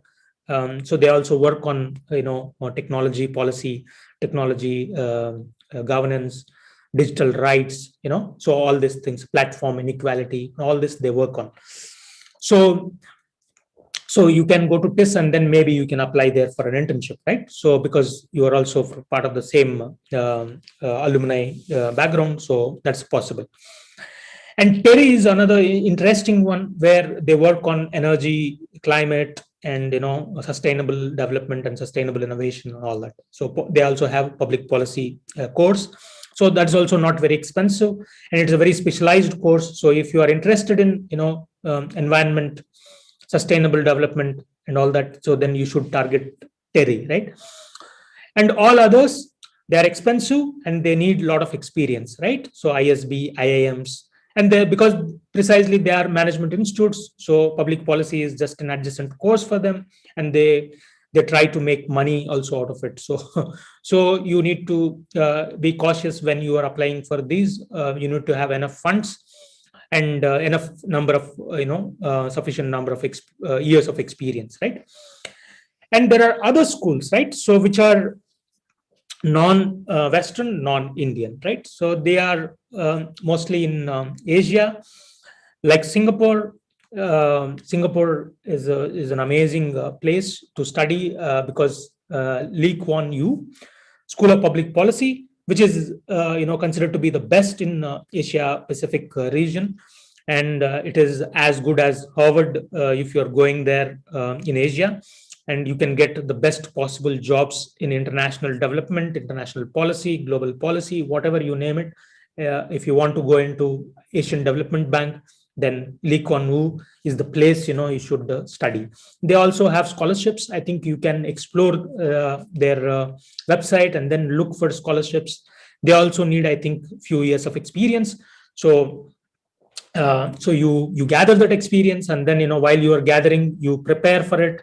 Then you probably contact the people who are studying there, get LinkedIn connections, and then talk to maybe faculty. You send you study, you read their reports, their writings, and then interact with them. It's all possible. You can every faculty member gives their mail ID in their university website, right? So you can directly write to them what you have read.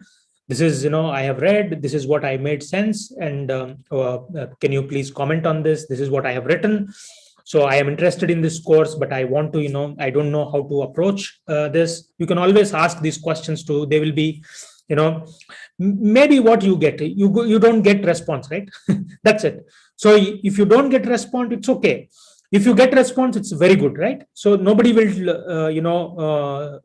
admonish you or scold you for writing. Nobody does it, right, in this world. So that's why you should muster the courage. For that, you need to not only confidence, but you need to also develop few skills, like writing skills, few expressing, how to express yourself when you are writing to a professor, right? So university professor in a place called NUS, or Harvard, or any of the big universities. So try to engage with the people who are working there, and then are studying there, and then see how you fit there, and then work towards it, and then make a plan ahead, like 2-3 years or 4 years, 5 years, whatever the time you have, right? And then NTU, it's a Nanyang Technology University, which is again in Singapore. They also have public policy graduate course, which is a very good course, but it is more of a international and global affairs. It talks about global politics, right? So yeah, so that is one course you can target. And then there is also Japan has a lot of courses. So one is actually PPP, which is a public policy program, which is 1 year. And then it's I think government offered, it's a Japanese government offers it. I think there are scholarships for that as well, but these all require a lot of hard work, right? A lot of hard work, a lot of preparation, and a lot of time. You need to give time every week, certain hours you have to put, right, to achieve this kind of a admission in a big university or top university, right? So it's all work, right? It's nothing is comes very easy. And there are universities in South Korea, Hong Kong, Israel, UAE has two good universities. One is called Mohammed bin Rashid School of Governance, so which is coming up in a big way, and they have a lot of funding. Maybe you can try to get scholarship, and then they also give job opportunities once you get out of it, because they need a lot of public policy professionals. So they offer everything is in English, and they are it's very good. But we tend to think that Middle East is not a favorable destination to study, but these two countries, especially Qatar and UAE, they have become destinations for study now, because they also have a lot of foreign universities, like New York University is now in Abu Dhabi, and similarly Georgetown University is in Qatar, Doha. And so they also, Carnegie Mellon University is there, CMU, which is actually we have this in I have listed that, right? So if you see this CMU right here, Carnegie Mellon University in US, right? CMU. So they have a campus in Qatar, in Doha. So they also offer certain courses on policy. So you need to see creatively, if you are not able to get into US, so what is the alternative option, right? So same university offers somewhere else, and they also offer scholarships. They also may offer good job prospects. So US is not the ultimate destination for everything, right? So you also have other options which are much affordable and gives a lot of career options, right? So great career options. Even same thing with South Korea. A lot of people go to South Korea to study, but if when you get scholarship only, you should go to these places like South Korea, because you need language otherwise, right? So if you don't know Korean, that's problematic, right? But in UAE, it's not that difficult. English will do. A lot of business is conducted in English. So English is lingua franca of business, right? In UAE and Qatar. So a lot of Indians live there. So it's easier, So you should target the easier one, which fits you, and where you can get scholarships, funding, and where you can get a good program which you look for, like the courses, electives are of your interest are offered there. Similarly, South Africa, Witwatersrand, right? Witwatersrand University is one of the best in the world. It is in South Africa. So you should try this. A lot of Indians study there. A lot of Indian professors are there, in South Africa.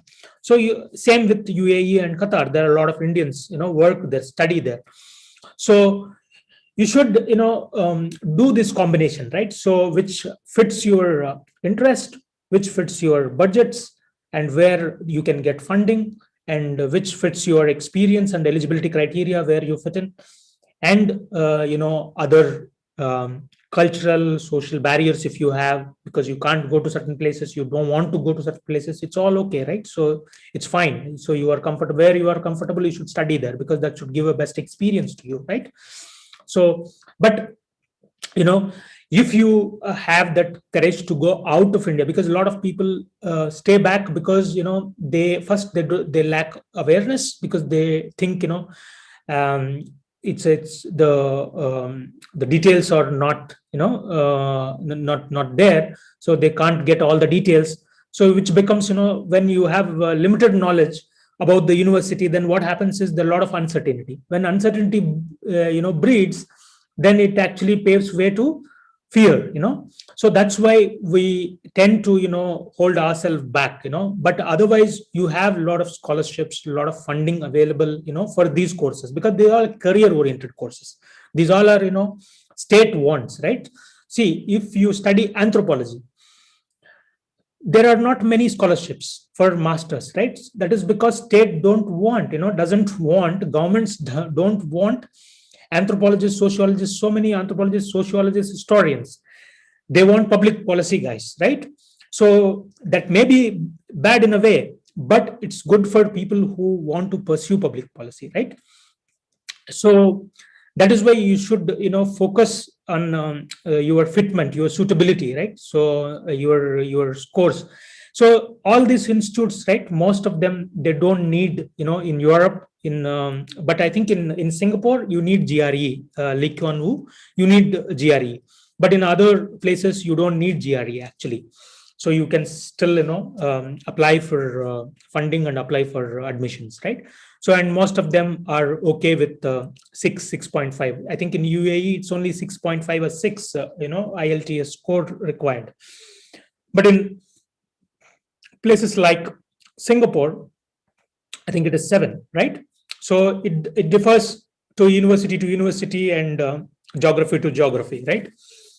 But one thing is common to everyone is they all look for good grades, they all look for professional experience, they all look for good SOP, statement of purpose, they all look for good CV where you demonstrate your experience, skills, knowledge, and your qualifications and what you have done, your engagement with the public.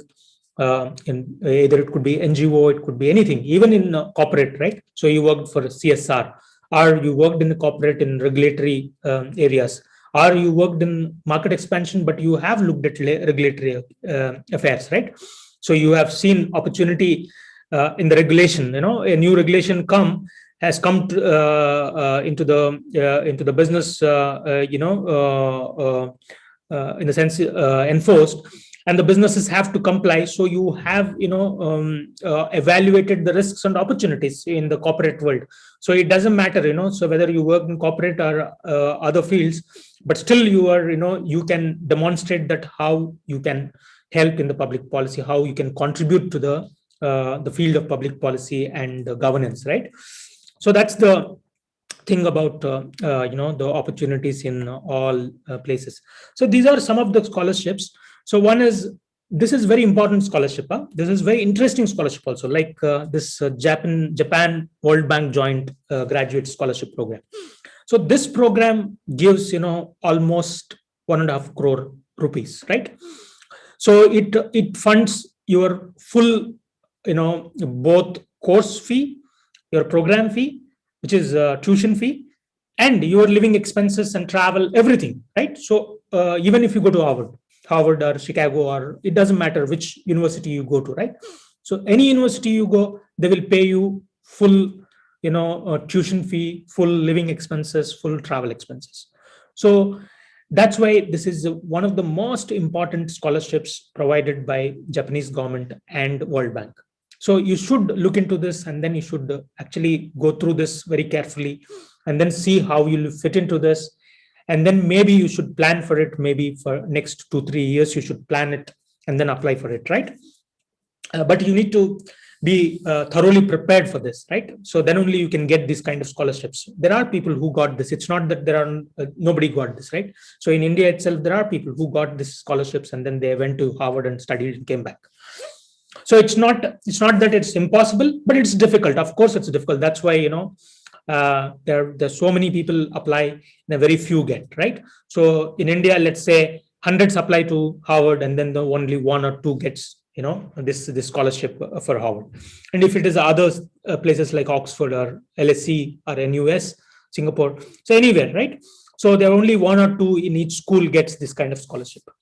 And as I talked about, DAD scholarship, DAAD scholarship, right? Sorry, DAAD scholarship. DAAD scholarship is this Helmut Schmidt program, right? Helmut Schmidt is a program, it's a government funded program where they give it to the students who are coming from developing countries. And the goal of this program is basically to fund the student who come to Germany and then study here, then go back to their country, and then they put into practice the learnings what they have learned here, right, in Germany. So that is the idea of this program, and they give full funding, right? So your living expenses every month they give stipend. They give, I think, almost 1,000 euros they give, which is like very luxurious stipend. Generally nobody gets this kind of scholarships. It's actually PhD level scholarships in other countries, right? So, but in Germany, you get as a master student this kind of scholarship, and then they give flight tickets to and fro, right? So from India to coming to Germany, and then again to go back. So the both ways they fund your travel, and they also give other expenses like to go around Germany and then attend conferences, meetings, and all that. Right? It's one of the excellent scholarship funding programs available for public policy, right, globally. So you should try this because the number of scholarships also are good in number. Let's say in where I studied, they used to give 9, and similarly NRW they used to give another, I think 5 or 9, I don't know. So there are, I think, 30-40 scholarships are there in this. So you should read this and then see how you fit in this, and then you prepare for it. But this also requires experience. At least they say 2 years, but I have seen generally 4 years is the average. People who have 4 years, they give that. Similarly, I think you need to be under 30 if you are, if you're applying for this scholarship. If you are above 30, it's not that you can't get it, but it's very difficult. Generally they don't give these scholarships for people who have more experience or more years of more age, actually. So focus on these scholarships, and then there are other scholarships which are targeted to public policy students. So they are global scholarships. You can just find this in the link. So you can go through all these scholarships, and then you prepare yourself in the next phase of your career, right? So that is about education opportunities, right? So let me know if you have any questions particular to education and opportunities, or what you want to do, or you have any particular topic you want to discuss within the theme, whether you fit it there or not. So what kind of things, if you want to discuss, then I am happy to do that. Yeah.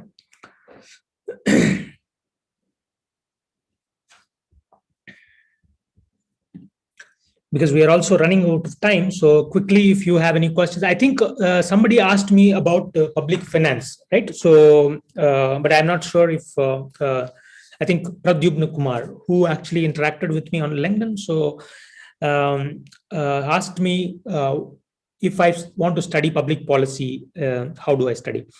So one is, one way is public policy has public finance as one of the topics, one of the main courses. Economics is basically, deals with public policy, public economics, public finance. So there are PPP, public-private partnerships. It deals with how public funding should be. And one, I would say, the courses which are tilting heavily towards, economics, the public policy courses, right? So those courses will have public finance,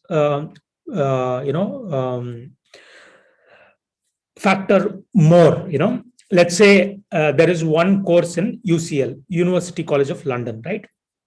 They have an institute called IIPP, Institute of Innovation and Public Purpose. So they have this masters in public administration, right? So MPA.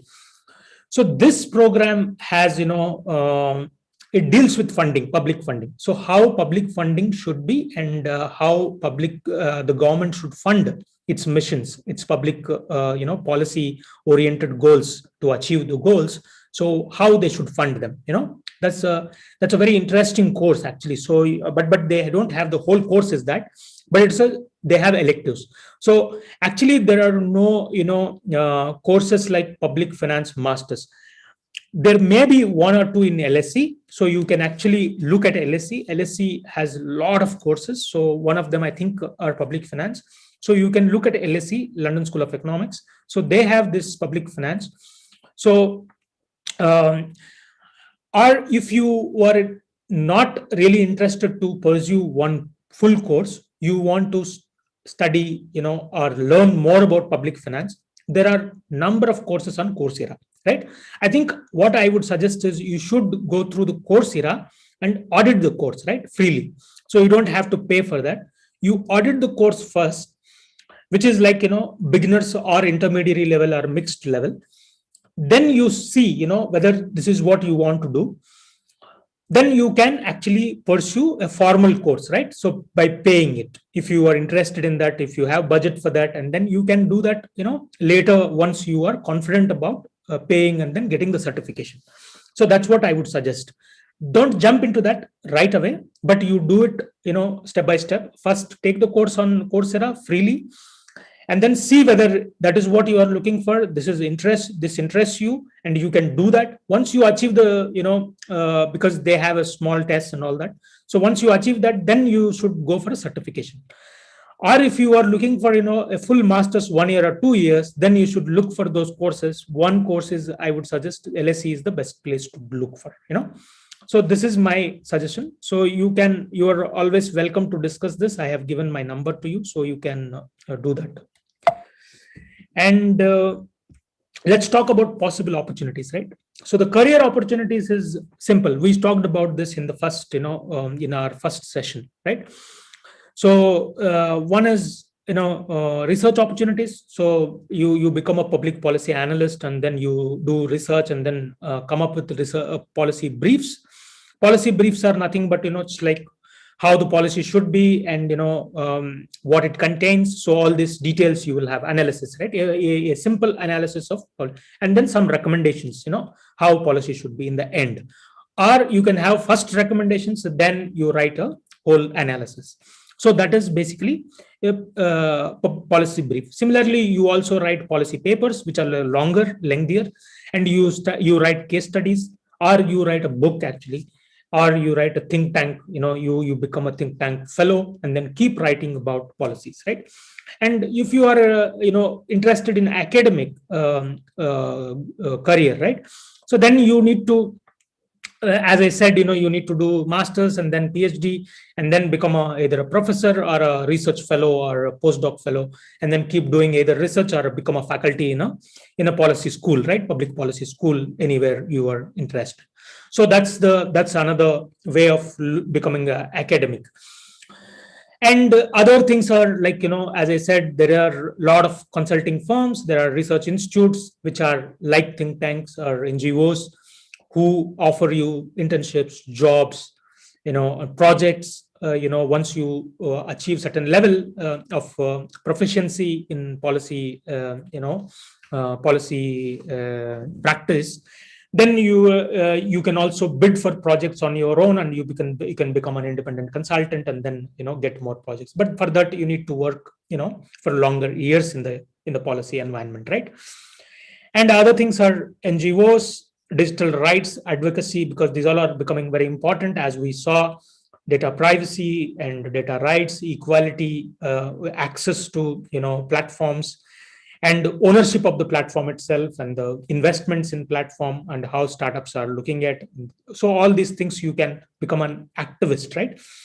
And then there are NGOs who are activist oriented NGOs. You can go there, you can do your internships first, and then you start building your career in the activist field, and then you may start your own activist career, right? But this is a longer, arduous process. If you don't have enough connections, if you don't have right social networks, it's very difficult, right? So the only people who have built the connections and social networks, they are the ones who start this career, and then they're successful, right? And other area is developmental banks, like World Bank, ADB, Inter-American Development Bank, African Bank, or so all these banks, right? They are all developmental banks. So they provide a lot of opportunities, but they are again, once you there are young professionals spots, like offers. You get jobs, young professional jobs, job offers every year or so. Then you have to apply for them, or lateral entry, right? So once you become an expert, then you apply for certain kind of jobs where they offer you. And national international development agencies, like multilateral agencies, UN, and like Germany has GIZ, which is German International Development Agency. Swiss Development Cooperation, like SDC, which is Switzerland. So every country in Europe, US, everybody, they have their own foundation for developmental agencies, right? USAID, Australian Aid. So they all do research on digital innovation, digital policies, technology policies. So you can become a part of those organizations, and you can pursue that career. And of course, these all require connections. These all require meat, right? The content, what you speak, right? So the correct language, politically correct language, the language which fits them, right? So all this, where do you learn? You learn from the social media, basically. So you connect with those people, you follow them on Twitter, you follow them on LinkedIn, you connect with them, and then you try to understand what they're trying to do, what they are trying to, and then read their reports, right? They share all their reports there, right? So in LinkedIn, in Twitter, so you read them, then you analyze them, you write your own pieces once you become well versed with these arguments, right? So how to frame the argument, they will, when you read those reports and research papers, you understand how they frame the argument, right? So how to critically frame it, or how to positively frame it. So different kinds of framings, right? So these all comes with only when you read more, when you analyze more. You need to have analytical, you need to develop that analytical capability. Nobody has it, right? So everybody develops it, so you have to develop it by reading. That's the only way to do it. Or if you read and then you don't understand, you write to them and then understand, right? So you have mentors. So all this is possible, but this is all a long process, but hard work. You need to be on top of your game every day. You need to connect, you need to spend at least half an hour, 1 hour on your professional development by doing all this, right? So similarly, that's what I'm saying. Contact professionals, practitioners for internships, for projects, small projects, volunteer. For 2 months, 3 months projects, you volunteer, and then you understand, you learn, and then again you approach them for internship. So this is how you build a relationship. They will help you even in recommendations, right? Once when you want to go to the next level. For masters or for PhD, or if you want to go into another NGO, they will refer you, or you can use their contacts. So that's how it works, right? And you write. Writing is another way of improving your analytical abilities, because the more you write, the more you frame better, right? You read, you write, right? So these are the two ways you develop your analytical skills, right? So these are some of the organizations to follow. So follow them on LinkedIn, like CIS India, it's in Bangalore. IT for Change, it's in Bangalore. Internet Freedom Foundation, it's in Delhi. Niti Aayog is in Delhi. Access Now, it is a global, digital rights platform. So the activist organization. They are in US. I think they're headquartered in US, but they have offices across. They have one in Delhi as well, right? So you follow them. You follow people who are actually heading these institutes, and then they keep telling what's happening in policy area, right? So they come up with their own reports, actually their own policy briefs.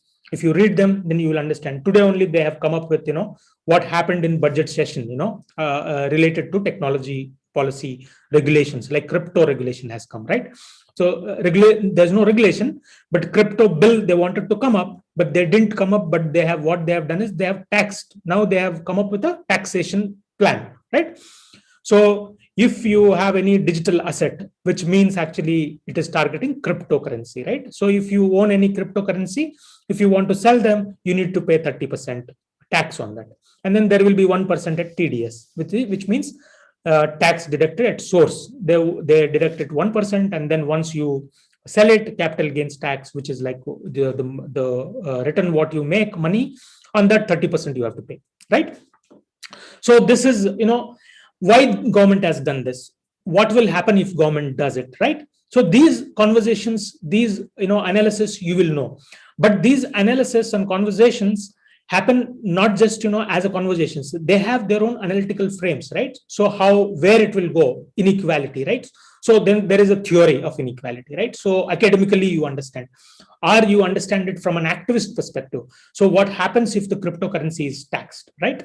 So whether it is good for economy, not for good for economy, good for society, or not good for society.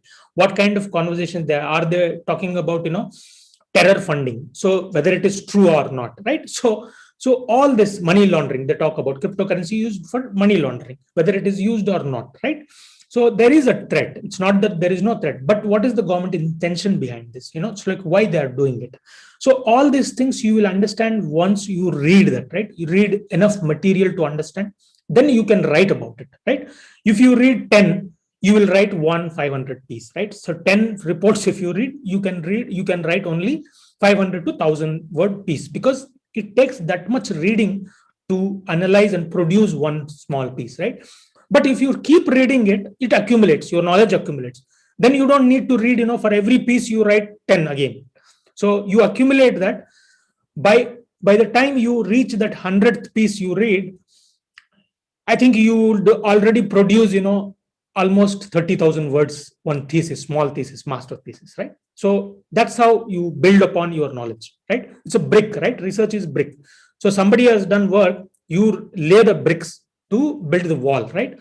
So house is basically one big thesis or one report. So what you do is you build upon each brick, right? So before you, there are hundreds of people who have written about it. So now you write another brick, you lay on this wall to fill that gap, right, where there is a research gap. So that's how you try to build your research profile, right? So who writes, they get more traction in the environment, right? So in the policy environment, the people recognize you. Then you become a practitioner, professional, expert, and then you become an academic, whatever you want to become, right? So that's how you build that professional expertise. Yeah. And as I said again, the government, obviously the government, you can go either through civil bureaucracy, like some of you are saying about UPSC. Otherwise, you become a consultant from outside, or you are hired through lateral entries, or you do your internship in Niti Aayog. So all these institutions, which are government institutions these days, provide internships for students, right? So Digital Health Mission, they also provide internships. So you can write to them. There is also AI, government AI strategy. They have hired a lot of internships, right? So they have offered internships for students. So if you are a student, you can just take one recommendation from your professor, and then you can apply for these internships. Even state governments do that, right? State governments have their own innovation policy, innovation missions, and all that. They have, like let's say Tamil Nadu has a Tamil Nadu Innovation Mission. These missions are actually, again, they are the ones who feed into policy. So that's why they need people to work, with the government, like IAS officers, or the ones whom the ministry, within the ministry there are professionals. So you work with them as an intern first to start with, and then you build your profile. That's how you do it, right? And then private corporations. So the private corporations, as I said, all these technology firms, e-commerce companies, social media platforms, you name any of these today, they all need policy guys to run their government affairs, like, to contact with the government and to manage relations with the government, to understand what government policy is, to understand what kind of regulations are coming, what kind of risks they are going to pose those regulations to them, or what kind of opportunities they are going to give them. And they also have CSR teams, corporate social responsibility teams, right?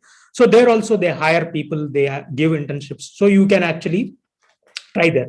And nowadays there is ESG, right? Environment, social, and governance, practice, right? So every company these days, CSR is going to become slowly ESG practice, right? So in this also, they need a lot of, data, data governance or data privacy guys, right? So it's one of the key areas is protecting the data privacy of the individuals and the rights of employees. So digital, platforms monitor their own employees. So how do you advocate this, right? It's like, how do you advocate for the rights of the employees, rights for the protecting their data, right? So all these teams, all these, professions require these days, policy element, right? So there are ample opportunities coming up in both in India, outside India. So you should only figure out, what you want and how you fit in, and then what is your interest, whether your interest fits in which part of this public policy domain. So you work towards it, and then whether you want to be a student for longer and then become a PhD, or you want to become a professional by just doing a master's and then, come back to become a consultant or a professional or corporate, executive. So whatever you are interested in, right? So you can figure out that in the next few months or years, the way you have time, right? And of course, you can become a policy entrepreneur by starting your own consulting firm once you become an expert in particular area, once you achieve professional, proficiency in a certain topic. Then you can offer your services as a consultant, or you can start your own think tank or advocacy group if you are very passionate about certain kinds of digital rights or inequality or something like that. Then you can get funding from different foundations. Like a lot of global foundations also give money to the activists, so they apply for the grants and then they become a activist, right? But the thing is, this all requires social connections. You need to build that profile and social connections you have to inculcate, and then you will have that chance to become that activist organization, right? You can build, or an NGO. And you can go into education and training, right? So this is another one. So you can offer courses. You can start your own institute, policy institute, training institute, or all this. But this is not a great idea, because education should not be privatized. So I would rather discourage you to do this, but rather I would ask you to do other things, right? So to focus on your career in either corporate or government, or or somewhere in activist mode, whichever you are passionate about, right? And of course, the last class we talked about community based solutions. How do we provide, by taking Elinor Ostrom's idea of governing commons, right? So you start your own platform with a lot of people pulling money from different within your own community, and then you start your own platform, or you start your own initiative, right? So either health initiative, education initiative, or it could be a cause you feel it's very close to your heart. Then you want to contribute that, but you don't have resources. Then you pull the resources from your own community, and then you make them participate in it, and then you act as a coordinator, leader, and give the direction to it, right? So that's that is possible. Yeah. So I think that is it for today. So if you have any questions, we should quickly take the questions, and and then we can call it evening, right? So so this is our last session, and then we can say goodbye to each other, and then we can meet whenever, maybe another this kind of opportunity if I get, or you can write to me if you have any doubts, right? Yeah. So please go ahead and then ask questions if you have any. Sure. Sure, Dara. Yeah. Thank you very much. Thank you for participating in all these sessions. And it's really wonderful to see all of you guys, taking time and then, engaging with this course. So it's really a great privilege also for me to, to come and then to talk to you guys, right? So thank you very much. So Pallavi, do you have any questions? If you have any questions, then we will take them. Okay, great. Okay, then. So all the best for your education, further education, or career. So or your life, everything. So all the best.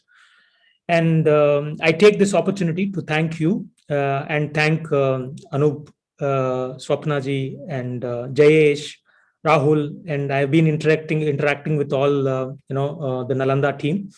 So they have given me this opportunity kindly. So I accepted my offer to to engage with you guys. So thank you, and it's an honor to to be here and then to engage with this topic, which is very close to my heart. And thank you very much for giving me this opportunity and the platform, the Nalanda team and Anup Bhai, Swapnaji, and all other team members. Yeah, thank you very much. And Jai Bhim, and thank you. And all the best to all of you. So hope everything turns out safe for us in these tough times. Yeah. Okay. Thank you.